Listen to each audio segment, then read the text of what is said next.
Social post TV ప్రేక్షకులందరికీ నమస్కారం.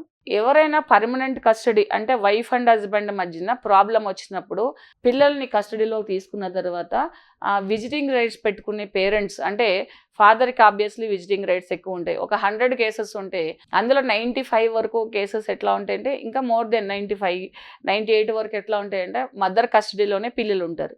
So father వచ్చేసి విజిటింగ్ రైట్స్ తీసుకోవడం జరుగుతూ ఉంటుంది.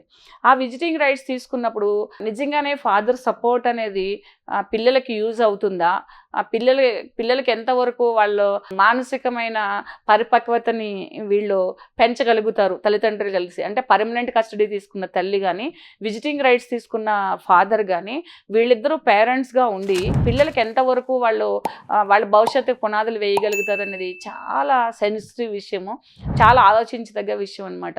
ఎందుకనంటే వీళ్ళిద్దరు కొట్టుకుని మాత్రమే ఒక సెటిల్మెంట్కి వస్తారు, డివోర్స్ తీసుకుంటారు. అప్పుడు పర్మనెంట్ కస్టడీ అనేది ఆబ్వియస్లీ తల్లి తీసుకుంటుంది, తండ్రికి విజిటింగ్ రైట్స్ ఉంటాయి. ఇక్కడ ఏం జరుగుతుందంటే ఆఫ్టర్ డివోర్స్ కూడా చాలా మంది మళ్ళీ అదే ప్రాబ్లంతో సఫర్ అవుతారు. అంటే లీగల్గా డైవర్స్ తీసుకున్నా, పేపర్ మీద డైవర్స్ తీసుకున్నా, వాస్తవానికి వాళ్ళిద్దరు వైఫ్ అండ్ హస్బెండ్ కాకపోయినప్పటికి కూడా పిల్లలకి పేరెంట్స్గా ఉండడం వల్ల ఏమవుతుందనంటే మళ్ళీ అదే మెంటల్ టెన్షన్ క్యారీ అవ్వడానికి ఛాన్సెస్ చాలా ఎక్కువైపోతున్నాయి ఈ మధ్యన. అక్కడ ఏ సెన్సిటివ్ పాయింట్ అయితే పేరెంట్స్ మిస్ అవుతున్నారో దాన్ని మీరు ఒకసారి ఆలోచిస్తే కనుక డివోర్స్ తర్వాత పీస్ఫుల్గా ఉండడానికి చాలా మంది చేసే కంప్లైంట్ ఏంటంటే పాపను అక్కడ పంపిస్తున్నాము, లేకపోతే బాబుని వాళ్ళ ఫాదర్ దగ్గర పంపిస్తున్నాము, ఆయన పొల్యూట్ చేసేస్తున్నాడు, ఆయన వీకెండ్ వస్తే లేకపోతే మంత్లీ వన్స్ ఆర్ ట్వైస్ తీసుకెళ్లడము, షాపింగ్ చేయడము, రెస్టారెంట్ తీసుకెళ్ళడము, మీ మదర్ అలాంటిది ఇలాంటిది మంచిది కాదు, డైవర్స్ తీసుకోవడము, ఆమె నిన్ను ఇట్లా పెంచుతుంది అట్లా పెంచుతుంది అనేసి ఆ చైల్డ్ యొక్క మైండ్లో ఒక నెగిటివ్ ఇంప్రెషన్ కలిగేలాగా మదర్ గురించి మాట్లాడడము. అలాగే మదర్ కూడా ఏంటంటే నువ్వు వెళ్తున్నావు కదా, నువ్వు ఇలా ఉండాలి అలా ఉండాలి, మీ ఫాదర్ మంచివాడు కాదు, అందుకే నేను డివోర్స్ తీసుకున్నాను, బేసిక్గా నాకు పంపడం ఇష్టం లేదు, కోర్టు ఆర్డర్ కాబట్టి నేను పంపించవలసి వస్తుంది అనేసి వీళ్ళు ఫీడ్ చేసి పంపించడము, మైండ్ నుంచి అది ఇలా ఇన్పుట్ చేసి పంపించడం వల్ల వాళ్ళు ఏంటంటే మీరు బ్యాలెన్స్గా ఉండలేకపోవడం వల్ల, బ్యాలెన్సింగ్ థింకింగ్ లేకపోవడం వల్ల, పాజిటివ్గా చిల్డ్రన్ కోసం థింక్ చేయకపోవడం వల్ల, ఇలాగ నెగిటివ్గా వాళ్ళకి ఫీడ్ చేయడం వల్ల ఏమవుతుందంటే పిల్లలు అటు కాకుండా ఇటు కాకుండా వెళ్ళిపోతున్నారు. ఒకళ్ళ దగ్గరే ఉంటే వాళ్ళ కస్టడీలో ఉంటారు, వాళ్ళ కంట్రోల్లో ఉంటారు, వాళ్ళకి సంబంధించినంత వరకు పిల్లల్ని ఎలా పెంచుకోవాలనుకుంటారో అలా పెంచుకోవచ్చు. ఇలాంటి ఏంటంటే ఇలా ఎప్పుడైతే ఇది చేసుకుంటారో, ఇది విజిటింగ్ రైట్స్ పెట్టుకుని ఇలా చేయడం వల్ల ఏమవుతుందంటే మీ ఇద్దరు కూడా మానసికంగా డిస్టర్బ్ అవుతారు. తెలియని పిల్లలు ఇక్కడి నుంచి అక్కడికి, అక్కడి నుంచి ఇక్కడికి ఇష్యూని క్యారీ చేస్తారు. మమ్మీ ఇలా అంటుంది, లేకపోతే డాడీ ఇలా అంటున్నాడని క్యారీ చేయడం, వాడు ఇట్లా చెప్పాడు, ఈమె ఇట్లా చెప్పింది. ఇదంతా ఏంటంటే మెచ్యూర్డ్గా థింక్ చేయడం అనేది చాలా అవసరం. ఈ డిజల్యూషన్ ఆఫ్ ఫ్యామిలీస్లో మెయిన్ ప్రాబ్లం ఏంటంటే చిల్డ్రన్ గురించే ఎక్కువ ఆలోచించాలి. సఫర్ అయ్యేది కూడా పేరెంట్స్ చిల్డ్రన్ వల్లే సఫర్ అవుతారు. వాళ్ళ భవిష్యత్తు కోసమే విజిటింగ్ రైట్స్ అని లేకపోతే కస్టడీ అని పెట్టుకుంటారు. డివోర్స్ తీసుకున్నాక ఎవరి పెళ్ళిళ్ళు వాళ్ళు చేసుకున్నాక, లేకపోతే ఎవరి లైఫ్లో వాళ్ళు సెటిల్ అయిన తర్వాత ఈ పిల్లలు ఇలాగా ఇద్దరి మధ్యన ఇలాంటి కొన్ని విషయాలు క్యారీ చేసి ఇక్కడ చెప్పడం వల్ల ఏమవుతుందంటే డెఫినెట్గా వాళ్ళు చెప్తారు. వాళ్ళకి మెచ్యూరిటీ లెవెల్స్ అంత ఉండదు.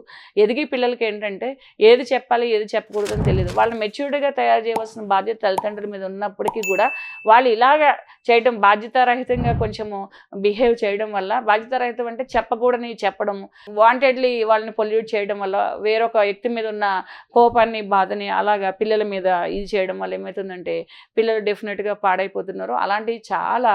నేను ఈ స్కూల్లో ఏమన్నాను, ఆయన ఆ స్కూల్ అంటున్నాడు, లేకపోతే నేను ఈ కాలేజ్ అన్నాను, ఆయన ఏంటంటే ఇద్దరి మధ్యని డివోర్స్ అయిపోయిన తర్వాత మీరు పేరెంట్స్గా మాత్రమే ఉంటారు కాబట్టి ఇద్దరు ఆలోచించి నిర్ణయాలు తీసుకోవాలి తప్పిస్తే ఒకరికొకరు మళ్ళీ కొట్లాడుకొని, అంటే ఒకరు పాజిటివ్గా చెప్పడం ఒక నెగిటివ్గా చెప్పడం వల్ల ఏమవుతుందంటే పిల్లలకి ఎవరు మంచివాళ్ళు ఎవరు చెడ్డవాళ్ళు, ఎవరు చెడుగా మాట్లాడుతున్నారు ఎవరు మంచిగా మాట్లాడుతున్నారు అనేది వాళ్ళు నిర్ణయించుకోలేరు పాపం.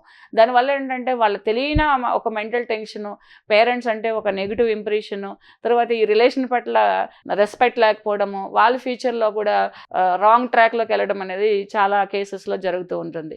సో అప్పుడేంటంటే ఎప్పుడు కూడా మీరు ఇలాగా కస్టడీలు తీసుకున్నప్పుడు, విజిటింగ్ రైట్స్ పెట్టుకున్నప్పుడు ఒకళ్ళ గురించి ఒకరు నెగిటివ్గా చెప్పకూడదు. ఇంకొకటి ఏంటంటే వాళ్ళు చెప్తున్నప్పుడు కూడా కట్ చేయవలసిన బాధ్యత మీ మీదే ఉంటుంది, ఇట్లా క్యారీ చేయకూడదని చెప్పేసి. ఇవాళ డివోర్స్ తీసుకున్న సింగిల్ పేరెంట్గా ఉన్న పిల్లల్లో అందరూ పాడవుతున్నారని కాదు, పాడైన పిల్లల్లో ఏమవుతుందంటే సింగిల్ సింగిల్ హ్యాండ్తో రన్ చేయాలంటే ఏదైనా కష్టమే. కాబట్టి సింగిల్ పేరెంట్కి అన్నీ మెయింటైన్ చేయాలంటే తల్లికి కానీ తండ్రికి కానీ కష్టంగానే ఉంటుంది. అలాంటప్పుడు అంటే చాలా ఆచితూచి పిల్లల భవిష్యత్తు నిర్ణయించవలసిన అవసరం ఉంటుంది.